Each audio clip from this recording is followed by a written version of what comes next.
Today on Pro Church Daily, we're talking about 3 overlooked benefits of your church's website. Well, hey there, and welcome to Pro Church Daily, the show where in 10 minutes or less, you'll get your daily dose of tips and tactics to help your church share the message of Jesus while we navigate the biggest communication shift we've seen in the last 500 years. I'm your host, Alex Mills, and I'm joined, as always, by the boss man. It's Brady Shearer. And today, we're talking about 3 overlooked benefits of your church's website.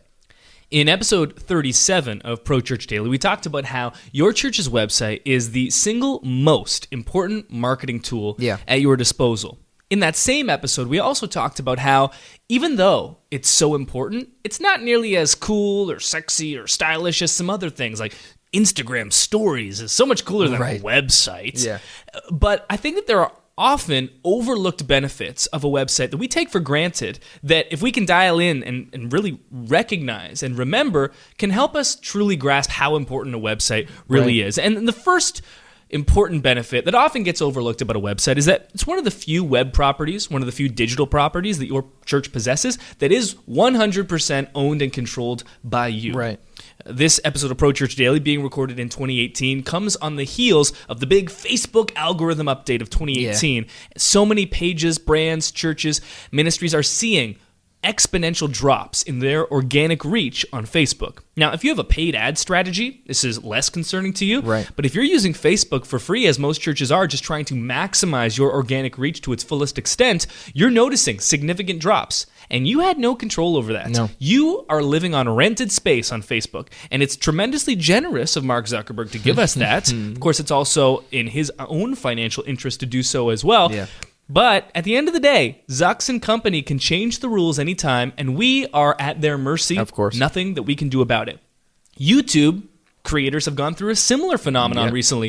YouTube at the beginning of 2018 announced a new demonetization update that basically said, hey, if you are a content creator and don't have this many subscribers, you cannot turn on ads on your videos and monetize. And this has been catastrophic for so many smaller creators, really the lifeblood of YouTube, the people that are aspiring to do more, but most have 10,000 or less, 1,000 or less. These people have now been penalized from earning because YouTube decided it was in their best interest. And again, we are at the mercy of the big players. And if YouTube, like Facebook, decides to change their rules, we have to abide by them. Right. Whereas with a website, that property, that domain, that content is 100% owned and controlled by you. Yep. And unless you're going to drop some hate speech, no one's going to tell you to stop. Yeah. You are allowed, and that is your real estate. It's your mortgage. You paid it, and you can do whatever you want with it. And Facebook and YouTube and any other platform cannot do anything about that.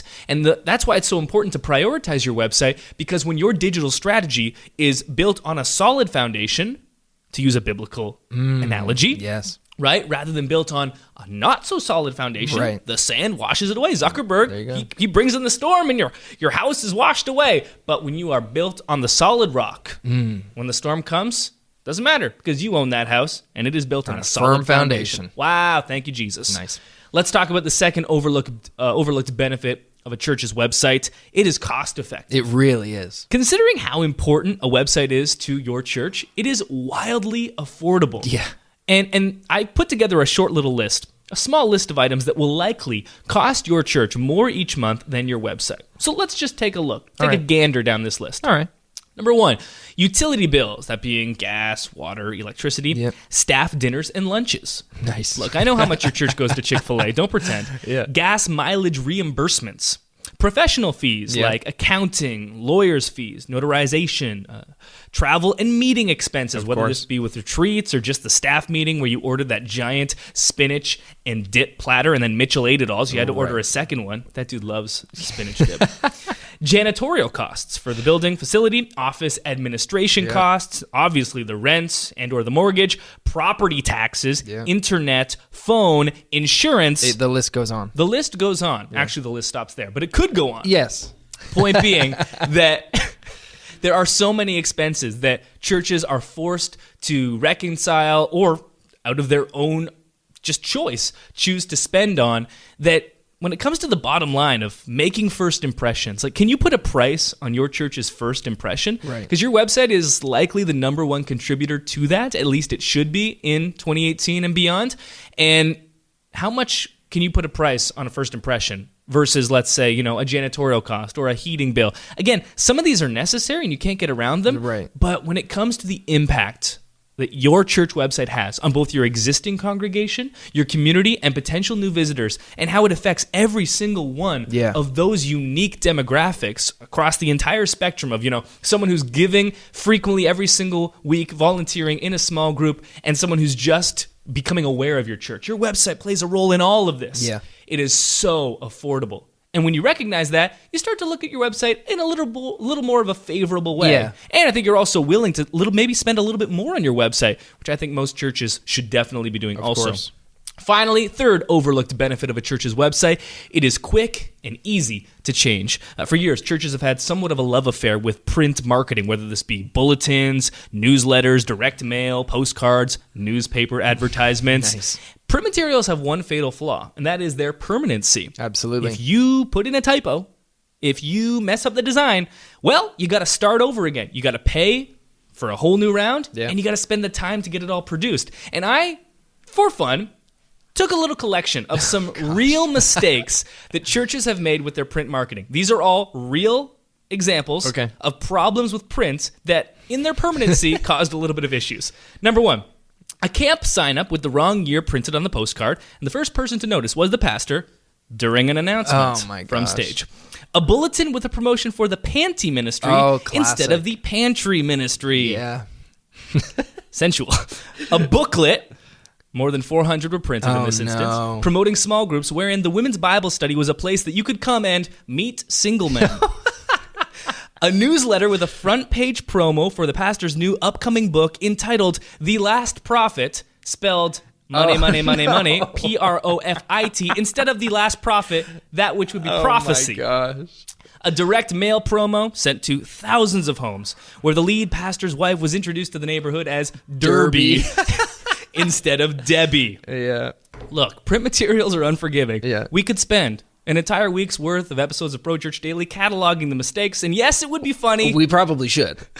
But the point is, what's amazing about a website is that you can make quick and easy changes instantly. And what's great about the Nucleus framework, and we've found this with all the beta users, we've been in private beta with Nucleus for more than a year now, or close to a year now, how easy it is for the church admin, for someone with zero coding skills, to go in and change your website. I saw one testimony the other day from a user that was like, I used to dread having to change something on our website because I would have had to get the website guy or gal involved. He's like, now I can just do it myself. Yeah, anyone can do it. And that's what makes websites awesome. Yeah. Especially if you're using Nucleus. For sure. And speaking of Nucleus, we've put together an amazing free download for you. If you head to prochurchtools.com/nucleus, we've got these 7 free page templates that we've put together.